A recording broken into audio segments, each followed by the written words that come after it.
Passons maintenant à la correction de l'exercice 3. Alors l'exercice 3, il est composé de deux questions. 1, calculer le volume du solide et 2, tracer le patron du solide. Donc le volume du solide, on va déjà essayer de le comprendre, ce solide. C'est pas un solide classique. Pourquoi? Parce qu'en fait, il y a un cube là en bas, surmonté d'une pyramide. Donc il faut faire le volume du cube, volume de la pyramide et ajouter les deux. Donc moi, c'est ce que je vais faire directement sur ma feuille. Donc je vais écrire volume du cube, volume de la pyramide. Le volume de la pyramide, je vais l'appeler 2. Le volume du cube, je vais l'appeler 1. Je vais le calculer. Le cube, donc si on regarde bien, il y a la face du bas et ça monte tout droit. Donc c'est R de la base fois hauteur.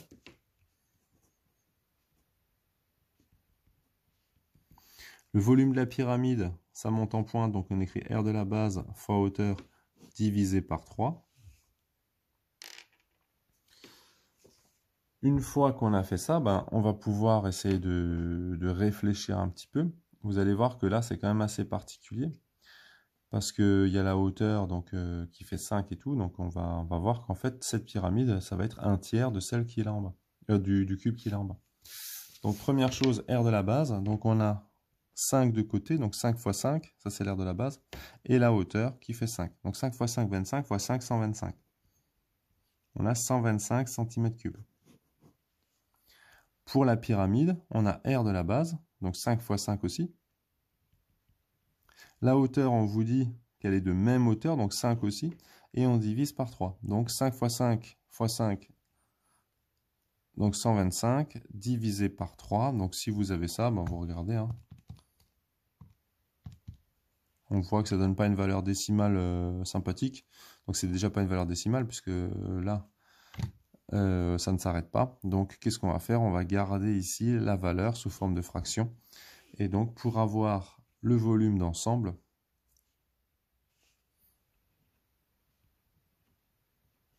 on va simplement prendre la valeur 1 qu'on va ajouter à la valeur 2. Et donc ça fait 125 plus 125 sur 3. Alors vous avez fait des fractions. Vous savez que là on met sur 1, on fait x 3, donc ça fait 375 sur 3, plus 125 sur 3, et donc ça fait un total, ici, de 500 tiers centimètres cubes. Si vous n'êtes pas convaincu, vous prenez votre calculatrice,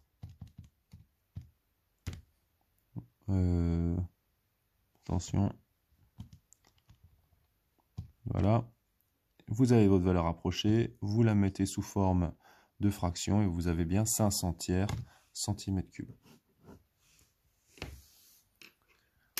On va donc tracer maintenant le patron du solide. Alors le patron, il s'agit de le faire d'un tenant. Il faut essayer déjà de le comprendre. C'est un peu spécial, vous allez voir pourquoi. Parce qu'en fait, on vous donne ici la hauteur.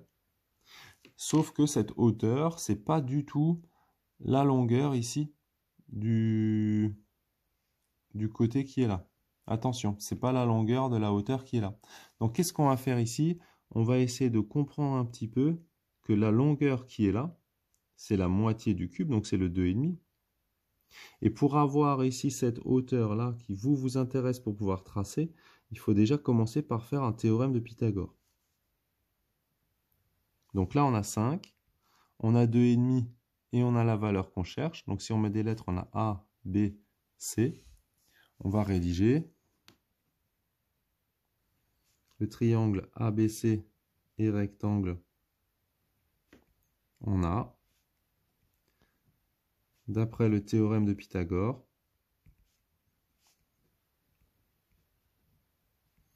on a, double point, AB carré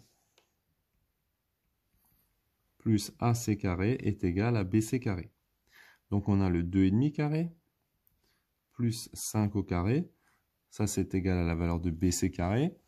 Avec la calculatrice, on met 2,5 carré plus 5 carré. On trouve 31,25.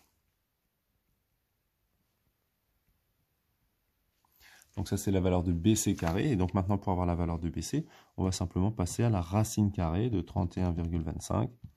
Et donc, on trouve à peu près 5,6.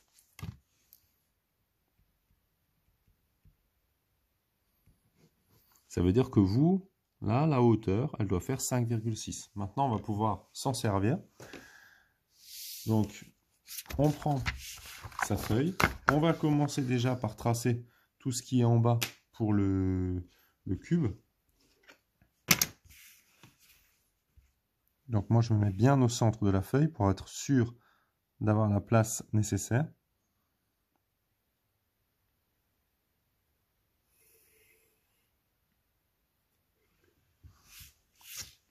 Donc on a 5 ici.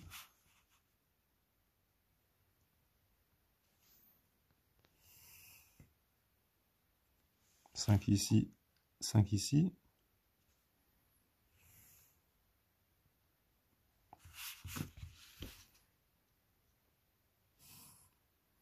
Une fois que vous avez fait votre base, vous pouvez mettre aussi le côté.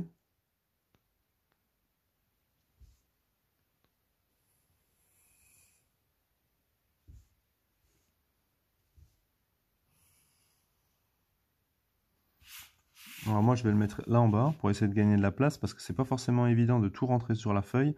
Donc on va essayer de trouver un moyen de faire en sorte qu'on arrive à tout caser sur la feuille. Donc c'est là où il faut être un peu malin.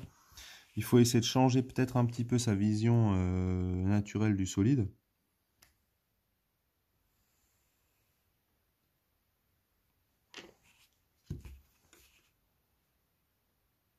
Donc on arrive ici, on va tracer.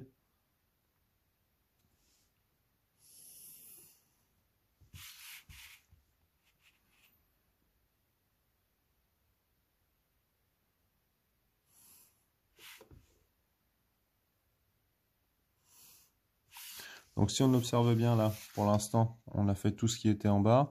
On est revenu ici. On va refaire donc le dernier côté là en bas.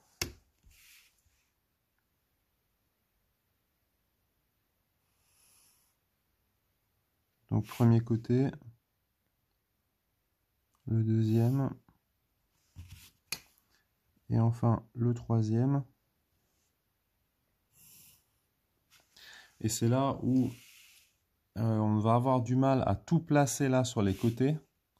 Donc c'est là où il faudrait réussir à être un peu malin. Et donc moi je vais vous montrer simplement ce que je vais faire. Premier côté ici, pas de difficulté.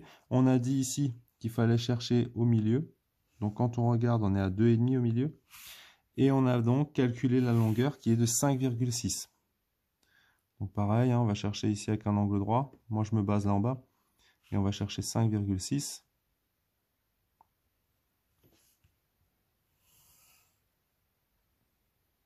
Une fois que vous avez cette hauteur, bah, naturellement, vous pouvez aller tracer directement la pointe. Si on avait eu de la place, on aurait pu mettre aussi la pointe ici et la pointe ici et la pointe là en bas. Mais quand on regarde sur notre feuille, on n'a pas cette place. Donc qu'est-ce que je vais faire moi? Eh ben, je vais simplement me servir de ça et je vais faire toute la partie du haut du sommet avec les différents triangles que je vais mettre à droite, à gauche et là, au fur et à mesure. Et en fait, on va voir que toute la partie du haut, je vais en fait la faire d'un tenant. Donc première chose, on va récupérer ici, on va faire le même triangle ici à côté. Donc moi je vais prendre cette longueur là, je vais essayer de la reporter simplement. Donc quand on regarde, c'est un triangle régulier, donc on peut tracer ici le cercle pour nous aider un peu à avoir les différents points de support. Et une fois qu'on a fait ça, on va récupérer la longueur ici de la base, donc le 5, qu'on va mettre ici, puis ici, et enfin ici, par exemple. Et comme ça, on pourra directement tracer les différentes faces qui sont liées au solide qui est au-dessus.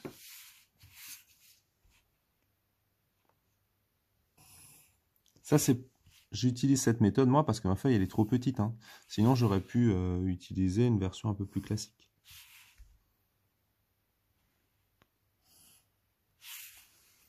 Voilà, donc alors je vais monter un petit peu, histoire que vous voyez un petit peu mieux.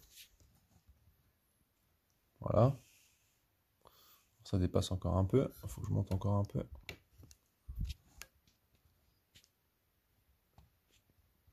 Voilà, alors vous bougez un peu là. Donc là, on n'oublie pas les languettes. Donc ici, vous avez tout ce qui est en haut. Cette arête-là, elle vient se coller avec celle-là, donc il faut une languette.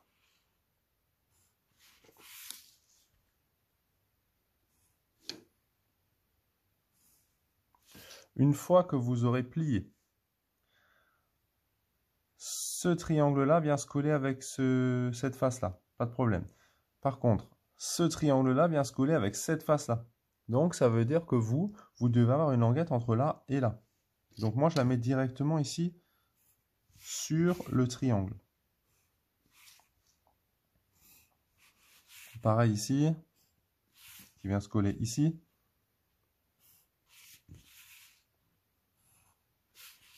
Et enfin la dernière, qui vient se coller là en bas. Et maintenant, donc maintenant que vous avez fait ça, et bien naturellement, vous allez pouvoir faire aussi les languettes qui sont sur les côtés.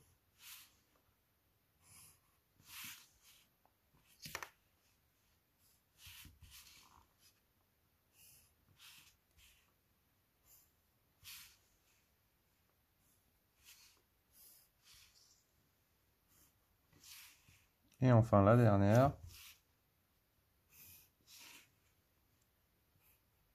Et voilà. Donc là maintenant, vous avez votre patron qui est parfaitement dessiné. Je vous le mettrai en lien si vous voulez à télécharger, comme ça vous pourrez l'essayer si jamais vous n'êtes pas convaincu.